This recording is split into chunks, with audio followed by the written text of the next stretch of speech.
Hi friends, try and tasty ഫുഡിൻ്റെ പുതിയൊരു വീഡിയോയിലേക്ക് സ്വാഗതം. ഇന്നത്തെ റെസിപ്പി ഒരു വെജിറ്റബിൾ ബിരിയാണിയാണ് കേട്ടോ. ഹൈദരാബാദി വെജിറ്റബിൾ ദം ബിരിയാണിയാണ് റെഡിയാക്കി എടുത്തിരിക്കുന്നത്. അപ്പോൾ ഇത് റെഡിയാക്കി എടുത്തിരിക്കുന്നത് എങ്ങനെയാണെന്നൊന്ന് കണ്ടു നോക്കാം. ഈ ഒരു ബിരിയാണിയിലേക്ക് ചേർത്ത് കൊടുക്കുന്ന വെജിറ്റബിൾസ് ആദ്യം ഒന്ന് കുക്ക് ചെയ്തെടുത്തതിന് ശേഷമാണ് റൈസുമായിട്ട് മിക്സ് ചെയ്തെടുക്കുന്നത്. അപ്പോൾ അതിന് വേണ്ടിയിട്ട് ഞാനൊരു പാത്രത്തിൽ കുറച്ച് വെള്ളം എടുത്തിട്ട് നല്ലോണം തിളപ്പിച്ചെടുത്തിട്ടുണ്ട്. ആ ഒരു വെള്ളത്തിലേക്ക് ഒരു 1/4 ടീസ്പൂൺ മഞ്ഞൾപ്പൊടിയും 1/2 ടീസ്പൂൺ ഉപ്പും കൂടി ഇട്ട് കൊടുത്തിട്ടുണ്ട്. പിന്നെ ഇതിലേക്ക് വെജിറ്റബിൾ ആണെങ്കിലും ചെറിയൊരു അളവിലാണ് ചേർത്ത് കൊടുത്തിട്ടുള്ളൂ. ഒരു ക്യാരറ്റ്, ഒരു കിഴങ്ങ്, ഒരു 8 ബീൻസുമാണ് എടുത്തിരിക്കുന്നത്. അത് കനം കുറച്ചിട്ട് നീളത്തിൽ ഒന്ന് കട്ട് ചെയ്തെടുത്തിട്ടുണ്ട് കേട്ടോ. ഇത് മൊത്തത്തിൽ നമുക്കൊരു വെള്ളത്തിലേക്ക് ഇട്ട് കൊടുക്കാം.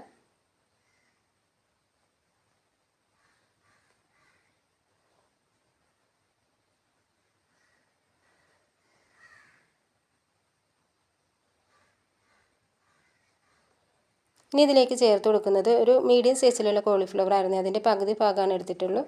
ആ ഒരു കോളിഫ്ലവറും കൂടി ഇട്ട് കൊടുത്തിട്ടുണ്ട്. ഇനി നമ്മൾ ചേർത്തിരിക്കുന്ന ഒരു വെജിറ്റബിൾ ഒരു 70% കുക്കായി കിട്ടിയാൽ മതി കേട്ടോ. അപ്പോൾ അതുവരെ ഇതൊന്ന് തിളപ്പിച്ചെടുക്കുക.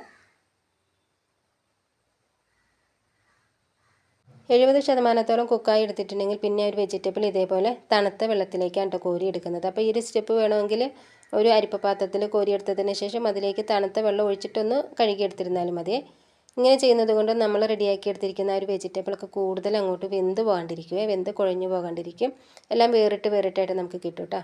കിഴങ്ങൊഴുക ബാക്കിയൊന്നും അത്രയ്ക്ക് വെന്ത് പോകില്ല. എങ്കിലും ആ ഒരു വെജിറ്റബിൾ ബിരിയാണിയിൽ നമുക്ക് ചെറിയ രീതിയിൽ ആ ഒരു പച്ചക്കറികളൊക്കെ കടിക്കാൻ കിട്ടുമ്പോഴാണ് ആ ഒരു ബിരിയാണി കഴിക്കാൻ കൂടുതൽ ടേസ്റ്റ് ഉണ്ടാവണേ. ഇനി നമുക്ക് ഈ വെജിറ്റബിൾ ചേർത്തിട്ടുള്ള മസാലയും കൂടി റെഡിയാക്കി എടുക്കാം. അപ്പോൾ അതിനായിട്ടൊരു കടായിലേക്ക് ഒരു 100 ഗ്രാം ഗ്രീൻ പീസാണ് ഇട്ട് കൊടുത്തിരിക്കുന്നത്. കുതിർത്ത ഗ്രീൻ പീസാണ്, കുക്ക് ചെയ്തിട്ടില്ല കേട്ടോ. പിന്നെ ഒരു വലിയ സവാള ഫ്രൈ ആക്കി വെച്ചിട്ടുണ്ടായിരുന്നു. അതിൽ നിന്ന് ഒരു 2 ടേബിൾ സ്പൂൺ മാറ്റി വെച്ചിട്ടുണ്ട്. നമുക്ക് ദമ്മിടുന്ന ആ ഒരു സമയത്ത് ഇട്ട് കൊടുക്കാൻ. ബാലൻസ് ഉള്ളത് മുഴുവനായിട്ട് ഇട്ട് കൊടുത്തിട്ടുണ്ട്. പിന്നെ ഒരു പിടി മല്ലിയിലയാണ് ചേർത്ത് കൊടുത്തിരിക്കുന്നത്. അപ്പോൾ പുതിനയില ഉണ്ടെന്നുണ്ടെങ്കിൽ പുതിനയിലയും കൂടി ചേർത്ത് കൊടുക്കുക കേട്ടോ.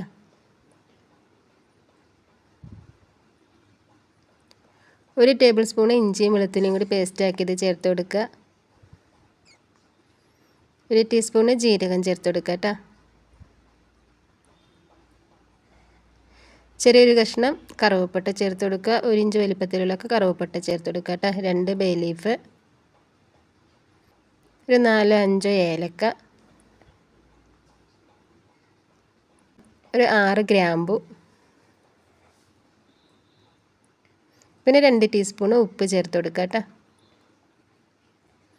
1 ടീസ്പൂൺ മുളക് പൊടി ചേർത്ത് കൊടുത്തിട്ടുണ്ട്. ഇത് എരിവില്ലാത്ത മുളക് പൊടിയാണ് ചേർത്തിരിക്കുന്നത്. പിന്നെ ഒരു 1/4 ടീസ്പൂൺ മഞ്ഞൾപ്പൊടി, 1 ടീസ്പൂണ് ഗരം മസാല ചേർത്ത് കൊടുക്കുക. 1 ടീസ്പൂണ് ചെറിയ ജീരകം വറുത്ത് പൊടിച്ചത് ചേർത്ത് കൊടുക്കുക കേട്ടോ. അതിനുശേഷം നമുക്കിതിലേക്ക് വെജിറ്റബിൾ ചേർത്ത് കൊടുക്കുക.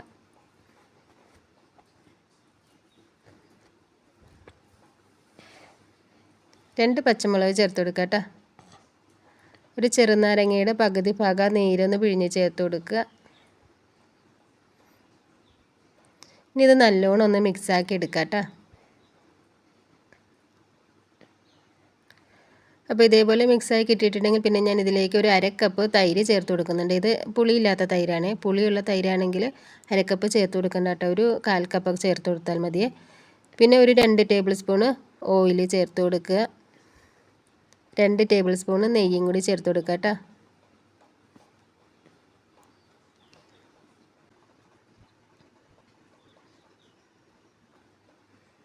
അതിനുശേഷം നല്ലതുപോലെ ഇതെല്ലാം കൂടി ഒന്ന് മിക്സാക്കി എടുക്കുക. അപ്പോൾ നമ്മുടെ മസാല റെഡി ആയിട്ടുണ്ട്. റൈസ് റെഡിയാക്കി എടുക്കുന്ന അത്രയും സമയത്തൊന്ന് ഇതേപോലെ ഒന്ന് റെസ്റ്റ് ചെയ്യാനായിട്ട് മാറ്റി വയ്ക്കാം. ഈ ബിരിയാണിയിലേക്കുള്ള റൈസ് ഞാനൊന്ന് വേവിച്ചിട്ട് ഒരു വെള്ളം ഊറ്റിയെടുത്തിട്ടാണ് കേട്ടോ മിക്സ് ചെയ്തെടുക്കുന്നത്. അപ്പോൾ അതിന് വേണ്ടിയിട്ട് 2 ലിറ്റർ വെള്ളമാണ് എടുത്തിരിക്കുന്നത്. ആ ഒരു വെള്ളത്തിലേക്ക് നമ്മൾ സാധാരണ ബിരിയാണിയിലൊക്കെ ചേർത്ത് കൊടുക്കുമ്പോൾ സ്പൈസസുകൾ മൊത്തത്തിൽ ചേർത്ത് കൊടുത്തിട്ടുണ്ട്. പിന്നെ ഞാനിതിലേക്ക് വേറെ പ്രത്യേകമായിട്ട് ചേർത്ത് കൊടുത്തിരിക്കുന്നത് 1 ടേബിൾ സ്പൂണ് ഇഞ്ചിയും വെളുത്തുള്ളിയും കൂടെ പേസ്റ്റ് ചേർത്ത് കൊടുത്തിട്ടുണ്ട്. നമ്മുടെ ഒരു റൈസിലേക്ക് ഒരു 1.5 ടീസ്പൂൺ ഉപ്പും കൂടി ചേർത്ത് കൊടുത്തിട്ടുണ്ട് കേട്ടോ. ഇനി ഇത് നല്ലതുപോലെ ഒന്ന് തിളപ്പിച്ചെടുക്കാം.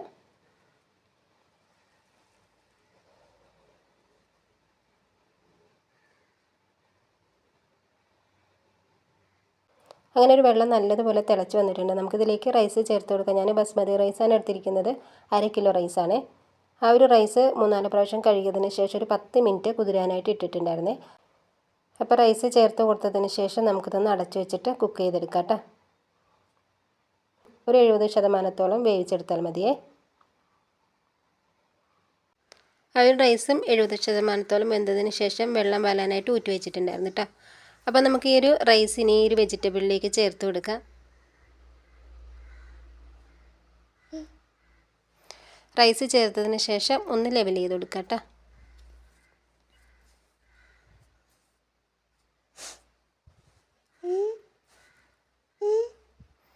അപ്പോൾ ഈ ഒരു രീതിക്ക് റൈസ് ഒന്ന് ലെവൽ ചെയ്തെടുത്തിട്ടുണ്ടെങ്കിൽ പിന്നെ ഇതിലേക്ക് നമുക്ക് ചെറിയൊരു കളറിന് വേണ്ടിയിട്ട് ഞാനൊരു പാലിൽ കുറച്ച് മഞ്ഞൾപ്പൊടി കലക്കി വെച്ചിരിക്കുന്നതാണ്. ആ ഒരു കളർ നമുക്കിതിലേക്ക് ചേർത്ത് കൊടുക്കുക.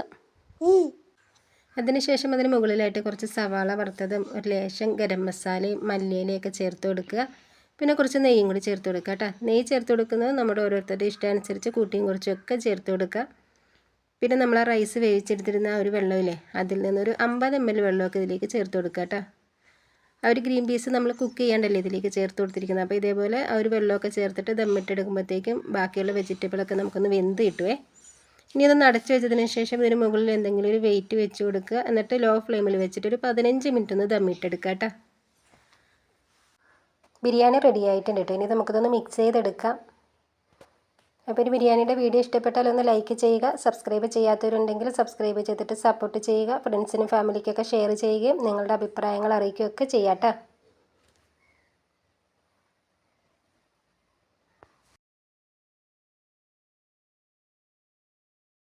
അപ്പോൾ ഒരു വെജിറ്റബിൾ ബിരിയാണിയുടെ വീഡിയോ നിങ്ങൾക്ക് ഇഷ്ടപ്പെട്ടു എന്ന വിശ്വാസത്തിൽ ഇനി നമുക്ക് പുതിയൊരു വീഡിയോയിൽ കാണാം.